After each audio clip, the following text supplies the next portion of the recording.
It wasn't most 4-year-old girls' idea of an ideal present. In February 2008, golden-haired Happy received from her mother 5 books written by her father, James B. Jim Rogers, a U.S. billionaire investor, including one more than 430 pages long and another on how to invest in corn, cotton and coal. Adventure Capitalist, The Ultimate Investor's Road Trip, was one title in young Happy's birtay bonanza. Hot Commodities, How Anyone Can Invest Profitably in the World's Best Market, was another. Happy's mother didn't give copies of the books to the 4-year-old. What she did was transfer the ownership of the book's copyrights to Happy and another daughter, still 1 month away from being born, known as Baby B. She did this via 2 offshore trusts, often hard-to-trace creations of a sort long regarded warily by tax authorities as smokescreens for hidden wealth and tax avoidance schemes. The gift was one of dozens of transactions used to fund 7 trusts established for Jim Rogers' wife and daughters and himself. Some trusts were structured for tax purposes, Rogers' lawyer explained in 2013 to Asiaciti, a Singapore-based offshore services specialist. Rogers did not respond to requests for comment. The trusts were declared to the Internal Revenue Service, Asiaciti's files show. In the years that followed, the trusts of Happy and Baby B received more than $100,000 in royalties from their father's best-selling books. By 2015, trusts worth more than $32 million had been established for family members by the adventurous Rogers, who is known as the Indiana Jones of finance and holds Guinness World Records for globe-trotting by motorcycle and by car. The leak of 556,000 files from Asiaciti passed largely unnoticed within the Paradise Papers, a trove of 13.4 million documents that reveal offshore secrets of politicians, celebrities, billionaires and companies whose brands are household names. Asiaciti's emails, trust application forms, faxes and bank statements are vastly outnumbered by leaked documents from Appleby, a law firm and corporate services provider with offices around the globe. Yet the files from Asiaciti, a trust specialist headquartered in Singapore, with branches in tax havens such as the Cook Islands and Samoa in the Pacific and Nevis in the Caribbean, shine a light on the practices of offshore clients ranging from the ultra-wealthy to the unremarkable, with a host of questionable clients in between. Asiaciti did not respond to written questions, but issued a statement that it complies with applicable laws and regulations at all times. We are regulated by highly competent authorities in the jurisdictions in which we operate and are committed to achieving the standards required.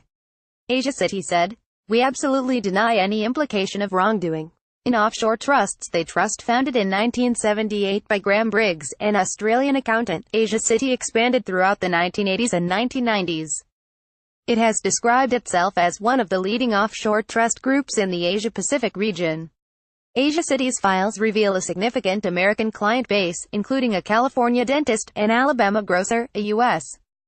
handgun and rifle manufacturer, and a food truck entrepreneur from Los Angeles.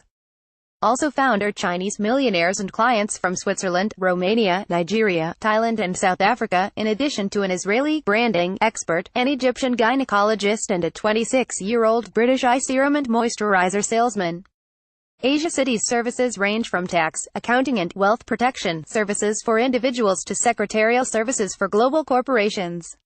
A major moneymaker is trusts. I instinctively raise an eyebrow when I see a Cook Islands trust because there are so few legitimate reasons for using such a trust but many bad ones. J. Adkison offshore trusts are often inscrutable legal instruments with blurred official ownership. The details are rarely a matter of public record. Trusts allow the publicity shy to act out of sight of creditors, ex-spouses or courts.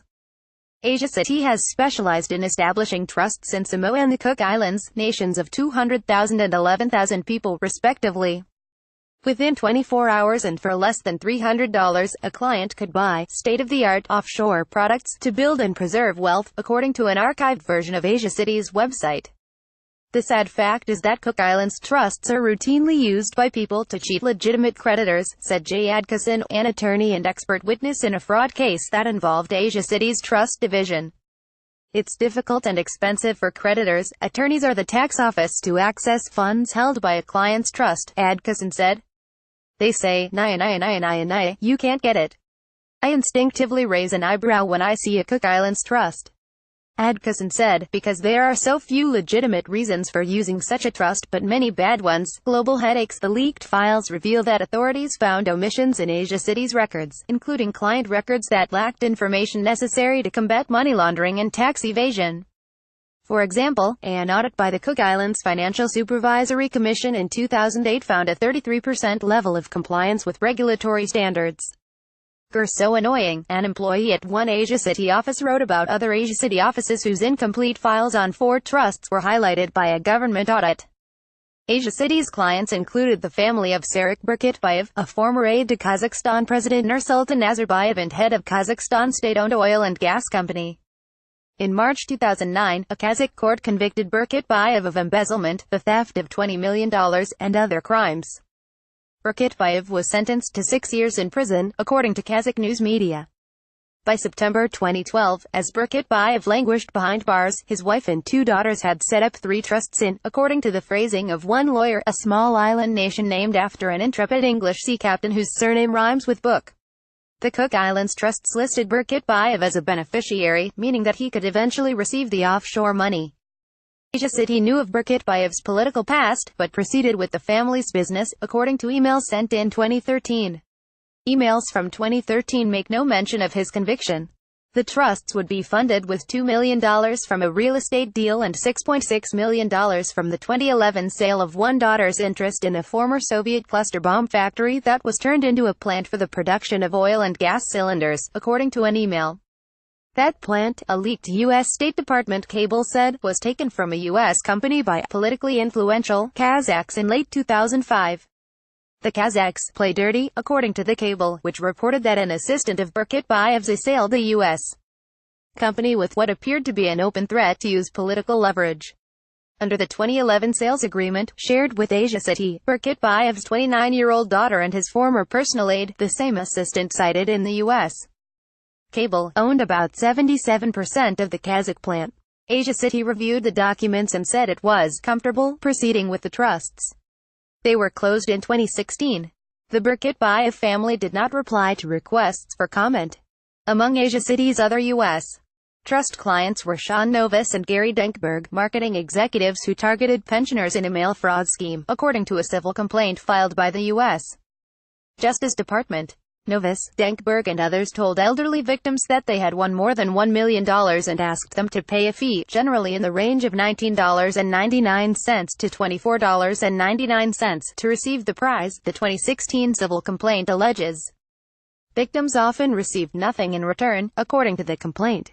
Over 4 years, the marketers and others allegedly pocketed more than $30 million. Novis and Denkberg had one trust each with Asiaciti that at one stage held more than $1 million each, according to Asiaciti's files.